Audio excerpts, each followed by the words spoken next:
My name is Jackson Miller. I'm 61 years old, and I've been the production supervisor at Cedar Valley Mechanical Plant in Ohio for over 3 decades. I started here when I was just 28, a clueless kid whose hands trembled as he tightened his first bolt. 33 years. Sweat, blood, even tears, all poured into this giant factory floor.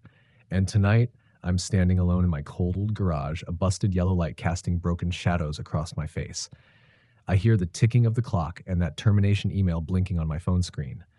You are officially terminated, effective immediately.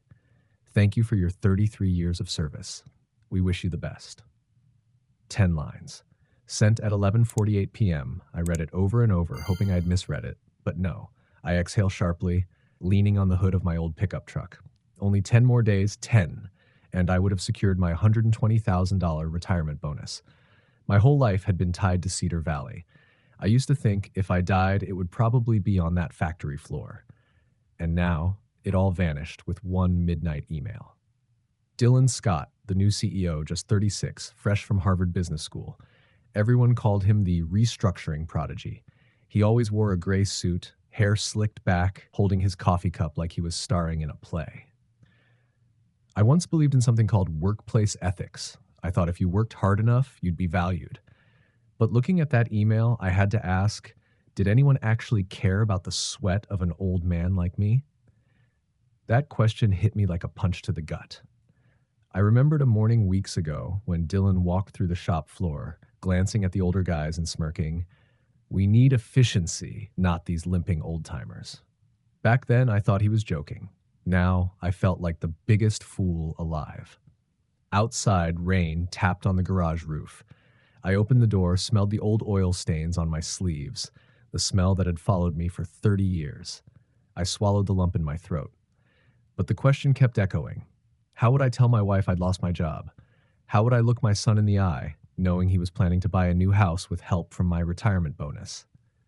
I looked at my old hard hat hanging on the wall. I remembered those late-night machine repairs, training new hires, those extra hours spent making sure every line ran smoothly. The more I thought about it, the harder my heart pounded. How could Dylan do this? How could he wipe away my whole life with a single click? I started to tremble, not from the cold, but from pure rage. I wanted to scream, smash that phone into pieces. But I just stood there, staring at my name in the email, Jackson Miller. The same name they had praised weeks ago for 5 years of flawless safety performance. Was all of it just a performance? I walked into the kitchen, poured myself a glass of bourbon. For the first time in years, I felt afraid. Afraid of the future. Afraid to explain myself. Afraid of who I had let myself become. A man whose life was dictated by someone else's greed. I remembered what my father used to say when I was a boy. A man isn't measured by the money he earns. He's measured by how he stands back up after being knocked down. But this time, I didn't know if I could stand up. I slumped into a chair, head in my hands. Outside, the old windmill creaked. It sounded like Dylan laughing. But in that moment, a thought sparked. Why should I accept this? I pulled up the email again. As I reread terminated due to restructuring, I remembered a board meeting last month. Dylan had said to the directors, "We need to cut retirement costs. Start with the senior group first." I had overheard that in the hallway, but I never believed he'd actually follow through. Now it was obvious. Was he just trying to maximize shareholder profit, or was there an even deeper scheme? And the most important question, could I prove he was targeting older employees? That question suddenly became the only thing keeping me awake. I stood up and cleared the table. The old HR training files were still in the basement. Years ago, I helped HR archive training documents. Maybe, just maybe, there were still records protecting senior workers that Dylan hadn't erased. If I could find them, I wouldn't just save my retirement bonus. I'd save my dignity, and maybe even protect other colleagues from this snake. But there was one thing I wasn't sure of. Did I have the guts to fight? I glanced at the clock, 3 a.m. I decided I'd go down to that basement tomorrow. Maybe it was already too late, maybe I'd lose, but at least I wouldn't die quietly. I wake up with a pounding headache. The sun barely filters through the cracked blinds in the kitchen, casting lines across the stack of unpaid bills and dusty trophies from the Employee of the Year banquets that now feel like a joke. I stare at my reflection in the toaster. Gray stubble, tired eyes, shoulders that slump like they're carrying bricks. 33 years. And all it took was a midnight email to erase me. I slip on my old denim jacket, the one with grease stains that never quite came out. Down in the basement, it smells of mildew and rust. The stairs creak under my weight, like they're warning me to turn back. But I keep going. In the far corner, an old metal cabinet. I remember helping HR sort training documents here, back when they digitized files but kept physical backups just in case. I open it, hands trembling. Inside, dusty binders labeled senior worker protection, retirement agreements, bonus eligibility. I flip pages furiously. My heart stops at a line in an old policy draft. No employee within 30 days of retirement eligibility shall be terminated without documented cause. 30 days. I was within 10. Could this save me? But another question claws at me. Did Dylan even know about this clause? Or did he know and think I just roll over quietly?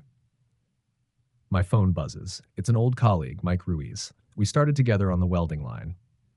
He was forced into early retirement last month. Performance concerns, they said. Jackson, I heard what happened, Mike says, his voice heavy. You're not the only one. 4 of us got pushed out in the last 3 months, all of us within spitting distance of retirement bonuses. My hands tighten around the phone. How did they get away with this? I ask. People are scared. Lawyers are expensive. Everyone just takes the severance and disappears, he sighs. But not you, right? I pause. For a moment, I want to say I'm too old, too tired, but I can't. I owe it to myself, to my wife, to my son, to guys like Mike who had no fight left. I tell Mike about the clause I just found. His silence feels like a wave crashing over me. Jackson, he finally says, you need to talk to someone who knows the law. I nod, even though he can't see me. After we hang up, I dig through the dusty Rolodex on the shelf. My niece, Emily, is a labor attorney in Chicago. We haven't talked much since her dad's funeral, but right now, family is all I've got. I dial her number. When she picks up, there's a beat of surprise. Then her professional voice kicks in. Uncle Jackson, everything okay? I swallow hard. Emily, I need your help. I tell her everything. The midnight email, the clause, Mike's story. She doesn't interrupt, just scribbles. I can almost hear the pen scratching through the line. Finally, she says, you might be sitting on a gold mine of evidence, Uncle, but you need more. You need proof Dylan targeted older employees intentionally. How do I do that? You still have access to your work email. They cut it tomorrow, I say. Then you have tonight. My breath hitches. It hits me. Tonight isn't about saving a bonus anymore. It's about saving dignity. About making sure no one else has to watch their life's work get flushed away for someone's quarterly bonus. I hang up, adrenaline buzzing through my veins. I drive to the plant under the cover of night. The front security guard, Tommy, has known me for decades. He raises an eyebrow but waves me through. In my old office, everything feels smaller, sadder. The photos of my wife on the shelf, the framed Safety Excellence Awards, all mocking me now. I log into the system. Heart racing. Emails flood in, memos about cost optimization, lists of employees marked for early exit, meeting summaries where Dylan questions why we keep gray hairs when fresh blood is cheaper. I print page after page. My fingers shake so hard I almost drop the stack. At one point, I hear footsteps. I freeze. Tommy pokes his head in, eyes wide. You're really doing this, huh? He whispers. I just nod. He gives me a small smile, sad but proud.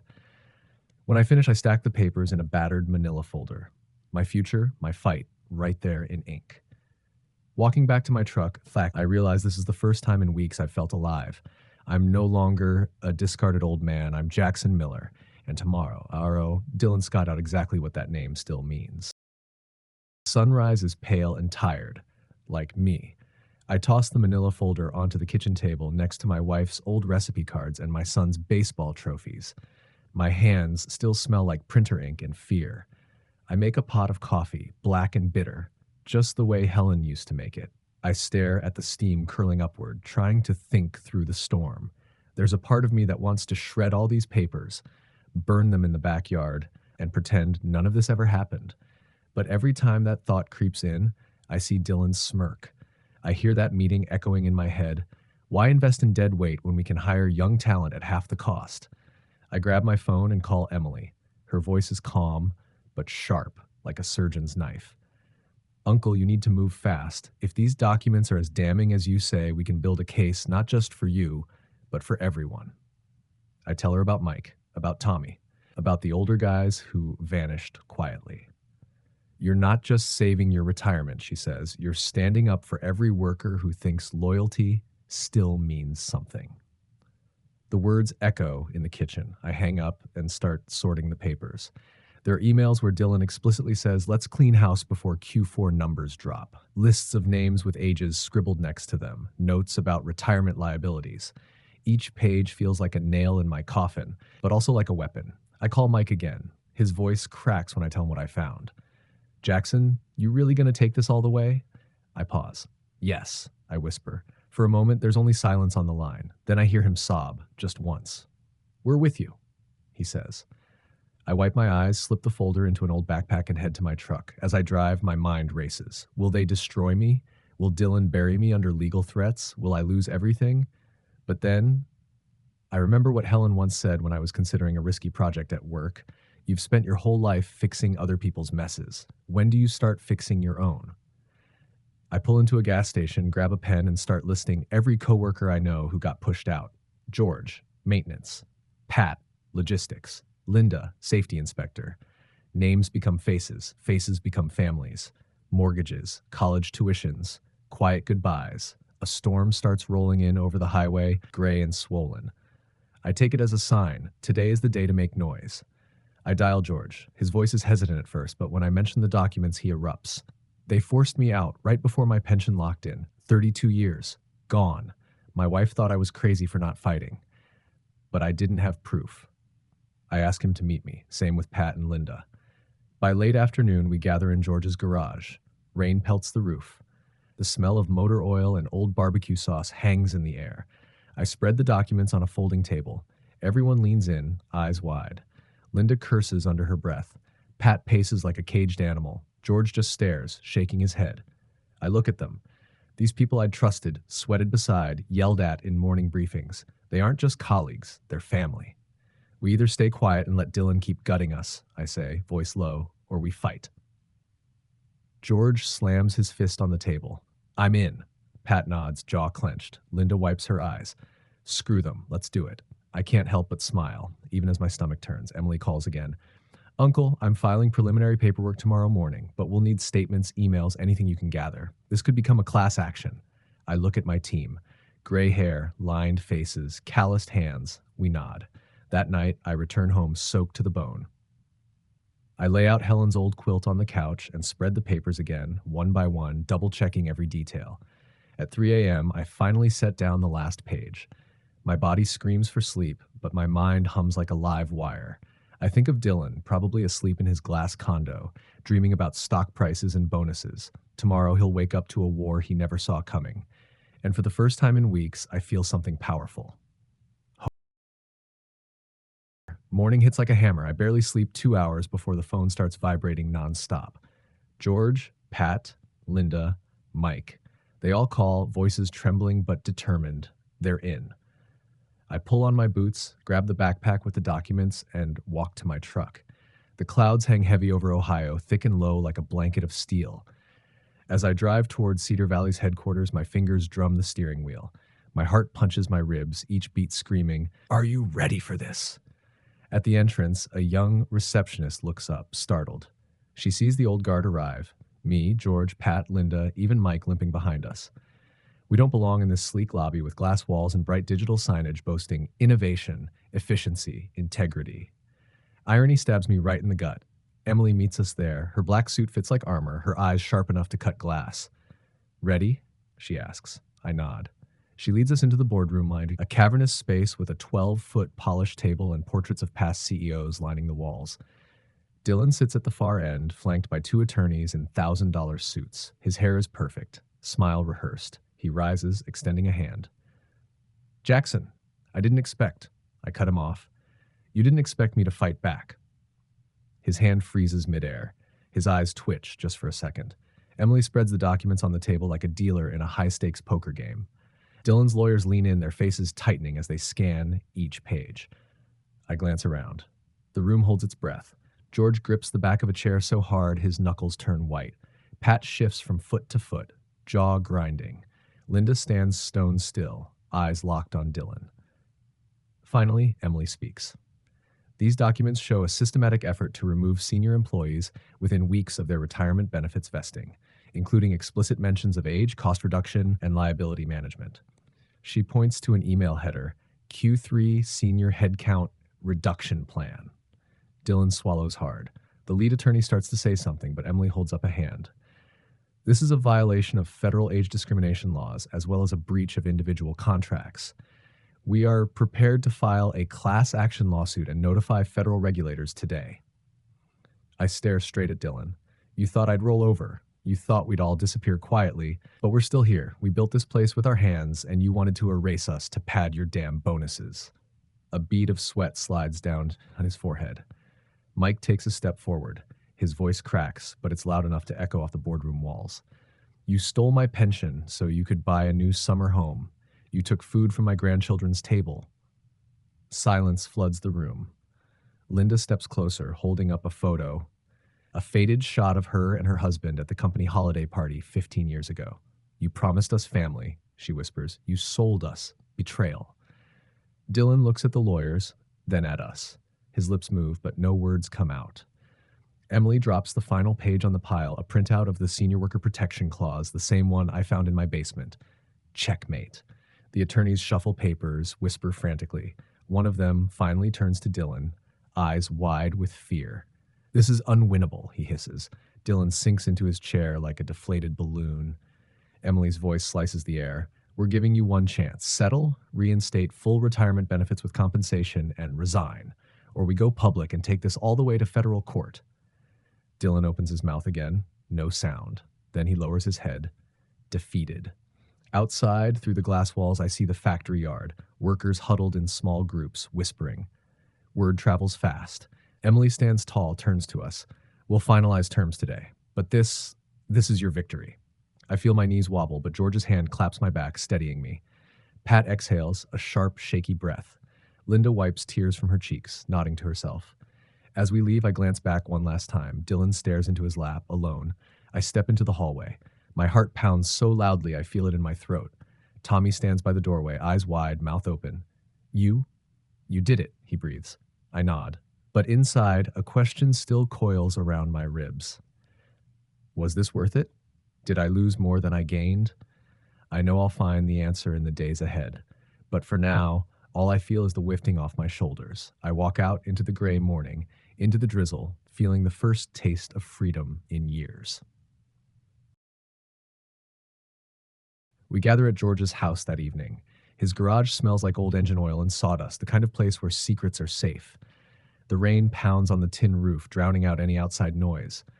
We sit in a circle, me, George, Pat, Linda, Mike, each holding a beer like it's the last thing keeping us grounded. George raises his bottle. His voice wobbles, thick with emotion.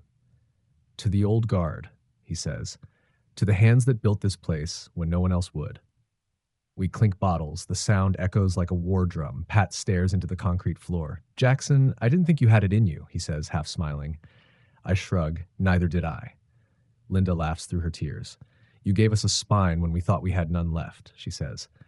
But even in that warmth, questions crawl under my skin. What did I really win? The money? The title? I think about Helen. About the nights I came home too late, the birthdays I missed, the dinners gone cold. I wonder if she'd be proud or if she'd tell me I fought too late. Mike nudges me. What now? He asks. I exhale long and heavy. We rebuild, I say. Not the factory. Ourselves. George nods, eyes wet. I got a grandson. He keeps begging me to teach him how to fix up an old Chevy. Maybe I'll finally say yes. Linda smiles. My daughter's been begging me to move closer to Seattle. Think it's time to pack up. Pat raises his eyebrows. I always wanted to run a little fishing guide up in Minnesota. Maybe it's not too late. Mike just laughs, a deep, free sound I haven't heard from him in years. You all sound like you're planning to live, he says. About damn time. We sit there in silence for a while, the rain turning into a gentle drizzle. My phone buzzes. It's Emily. They accepted everything, she says.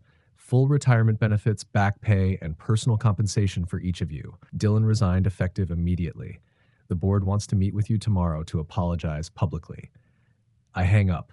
My fingers tremble, but this time it's not fear, it's relief. I look around at my friends, my brothers and sister in arms. They gave in, I say. We won. The room erupts. George pounds the table. Pat shouts. Linda hugs me so tight I can barely breathe. Mike claps my shoulder so hard it rattles my teeth. But underneath the laughter and cheers, something settles inside me, a quiet, fierce calm. The fight is over. And for the first time in decades, I can think about tomorrow without dread. The next morning, I drive to the factory one last time. Tommy meets me at the gate. They're waiting for you inside, he says, almost whispering. I walk into the main hall. The board members stand in a line like school kids caught cheating. The chairman steps forward, voice shaking. Mr. Miller, on behalf of Cedar Valley, we're sorry. We failed you, and we failed every worker who gave their soul to this place. He hands me an envelope, my final check. Full retirement bonus, plus back pay, plus an additional settlement figure I never thought I'd see. Then he gives me a plaque. Jackson Miller, 33 years of unwavering dedication, the man who reminded us of our backbone. I hold it, feeling the cool metal press into my palm. I don't say much, just nod. On my way out, Tommy stands at attention. You did it, Mr. Miller, he says. His voice cracks. You saved us all. I pat his shoulder. Don't ever let them take your name, Tommy, I tell him. That's all you really own. Outside, the morning sun breaks through the clouds for the first time in weeks. I slide into my truck. The engine rumbles like an old friend. I drive past the maple trees Helen planted, their leaves blushing red and gold. For a moment, I hear her laugh, like a distant echo. I think about my son, about the family dinners waiting, about the fishing trips I always promised but never took, and I know exactly what to do next. Tomorrow, I'll head to the RV dealership. I'll buy the rig Helen always dreamed about. We were supposed to see the Grand Canyon together. I guess I'll go anyway, and maybe, in the wind and the stars, she'll be there with me. As I merge onto the highway, a thought strikes deep. All these years, I measured my worth by how much I gave to a company. But real worth, it's measured by the moments you reclaim for yourself. The fight taught me one thing: you only lose when you surrender your voice, and I will never let mine be stolen again.